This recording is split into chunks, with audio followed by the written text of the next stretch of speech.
Raja-Raja 14. Amasya, Raja Yehuda. Dalam tahun kedua zaman Yoas bin Yoahas, Raja Israel, Amasya, anak Yoas, Raja Yehuda, menjadi raja. Ia berumur 25 tahun pada waktu ia menjadi raja. Dan 29 tahun lamanya ia memerintah di Yerusalem. Nama ibunya ialah Yoadan dari Yerusalem. Ia melakukan apa yang benar di mata Tuhan. Hanya bukan seperti Daud, bapa leluhurnya. Ia berbuat tepat seperti yang diperbuat Yoas, ayahnya. Namun demikian, bukit-bukit pengorbanan tidaklah dijauhkan. Bangsa itu masih mempersembahkan dan membakar korban di bukit-bukit itu. Segera sesudah kuasa kerajaan itu kokoh di tangannya, dibunuhnyalah pegawai-pegawainya yang telah membunuh raja, yaitu ayahnya. Tetapi anak-anak para pembunuh itu tidak dihukum mati olehnya, seperti yang tertulis dalam kitab Taurat Musa, di mana Tuhan telah memberi perintah, janganlah ayah dihukum mati karena anaknya, janganlah juga anak dihukum mati karena ayahnya, melainkan setiap orang harus dihukum mati karena dosanya sendiri. Ia mengalahkan Edom di lembah Asin, 10.000 orang banyaknya, dan merebut Sela dalam peperangan itu. Lalu dinamainyalah kota itu Yokteel. Begitulah sampai hari ini. Pada waktu itu, Amasya menyuruh utusan kepada Yoas bin Yoahas bin Yehu, Raja Israel, mengatakan, "Mari kita mengadu tenaga." Tetapi Yoas, Raja Israel, menyuruh orang kepada Amasya, Raja Yehuda, mengatakan, "Rumput duri yang di gunung Libanon mengirim pesan kepada pohon aras yang di gunung Libanon, bunyinya, berikanlah anakmu perempuan kepada anakku laki-laki menjadi istrinya." Tetapi binatang-binatang hutan yang ada di gunung Libanon itu berjalan lewat dari sana, lalu menginjak rumput duri itu. "Memang engkau telah mengalahkan Edom, sebab itu engkau menjadi tinggi hati. Cukuplah bagimu mendapat kehormatan itu, dan tinggallah di rumahmu. Untuk apa engkau menantang malapetaka sehingga engkau jatuh dan Yehuda bersama-sama engkau?" Tetapi Amasya tidak mau mendengarkan. Sebab itu majulah Yoas, Raja Israel, lalu mengadu tenagalah mereka, ia dan Amasya, Raja Yehuda, di Bet-Semes yang termaksud wilayah Yehuda. Yehuda terpukul kalah oleh Israel, sehingga masing-masing lari ke kemahnya. Shalom Bapak Ibu Saudara, tema kita hari ini adalah sepenuh hati atau setengah hati. Saudara, sepenuh hati itu artinya kita bersungguh-sungguh, artinya kita serius, artinya kita sebulat hati. Sedangkan kalau setengah hati itu saudara, artinya kita tidak menaruh perhatian secara penuh, tidak menaruh perhatian secara bulat.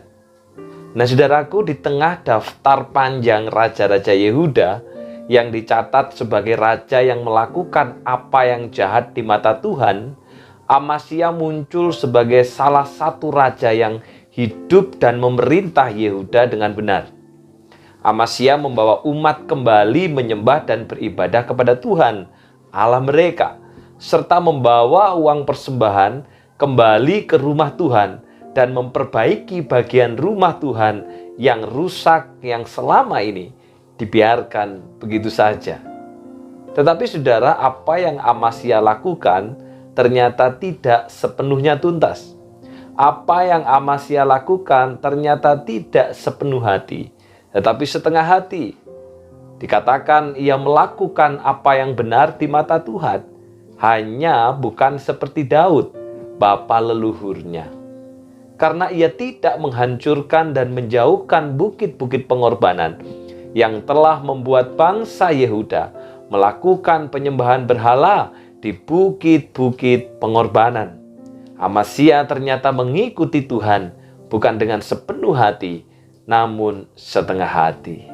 Saudara, Tuhan merindukan dan menuntut kita umatnya untuk mengikuti Dia sepenuh hati. Mengikut Tuhan sepenuh hati artinya kita tidak membuka celah hati secara sengaja pada hal-hal yang menyimpang dari kebenaran firman Tuhan, yang menjauhkan kita dari Tuhan atau yang menjatuhkan kita ke dalam keberdosaan. Mengikut Tuhan sepenuh hati berarti kita juga tidak menganggap enteng kesalahan atau dosa kita. Meskipun demikian, mengikut Tuhan sepenuh hati juga bukan berarti hidup tanpa cacat celah di dunia yang berdosa. Sebagai umat tebusan Kristus, mari kita menyembah Tuhan sebagai satu-satunya Allah, hidup benar di hadapannya, dan mengikut Dia sepenuh hati, bukan setengah hati. Tuhan memberkati. Kita berdoa. Bapa yang di surga, firman-Mu hari ini mengingatkan kepada kami, supaya kami mengikut Engkau sepenuh hati dan sebulat hati. Dan ketika kami mengikut Tuhan sepenuh hati, maka kami tidak akan membuka celah supaya hidup kami bertentangan dengan firman-Mu. Kami tidak membuka ruang supaya hati kami dikuasai oleh keberdosaan. Tetapi kami terus berjuang untuk hidup sesuai dengan kebenaran. Ampuni kami Bapa, jikalau kami sering kali mengaku mengikut Engkau sepenuh hati, tetapi di dalam prakteknya kami mengikut Tuhan itu setengah hati. Oleh karena banyak hal-hal yang kami kompromikan, oleh karena banyak hal yang kami anggap hanya sebagai teori belaka, sehingga kami tidak mau mempraktekkan dalam kehidupan kami. Mampukan setiap kami Tuhan, dan secara khusus kami berdoa untuk salah seorang daripada keluarga kami, yaitu Ibu Yen Yuliani yang tepat hari ini Tuhan telah memberikan anugerah dan kemurahan Tuhan, 51 tahun penyertaan Tuhan. Kami bersyukur untuk segala kebaikan Tuhan, rahmat Tuhan, karya Tuhan di tengah-tengah kehidupan daripada Ibu Yen Yuliani. Dan hamba-Mu berdoa biar akhirnya Tuhan yang memberikan kekuatan di dalam iman, menaruh pengharapan hanya kepada Tuhan, mengikut Engkau sepenuh hati, bahkan di tengah-tengah segala pergumulan, tetap menaruh keyakinan hanya kepada-Mu saja. Dan kiranya Tuhan juga yang akan menolong segala apa yang menjadi pergumulannya. Bahkan biarlah berkat rohani yang dari sorga, yang menyertai kehidupan keluarganya, menyertai suami, menyertai Jonathan, menyertai Losetitin sebagai menantu, menyertai juga Josie Christian. Dan itulah doa permohonan kami ya Bapa. Di dalam nama Tuhan Yesus kami sudah berdoa. Amin. Selamat ulang tahun untuk Ibu Yen Yuliani. Kiranya berkat rohani yang dari sorga menyertai Yen bersama dengan seluruh anggota keluarga. Tuhan memberkati.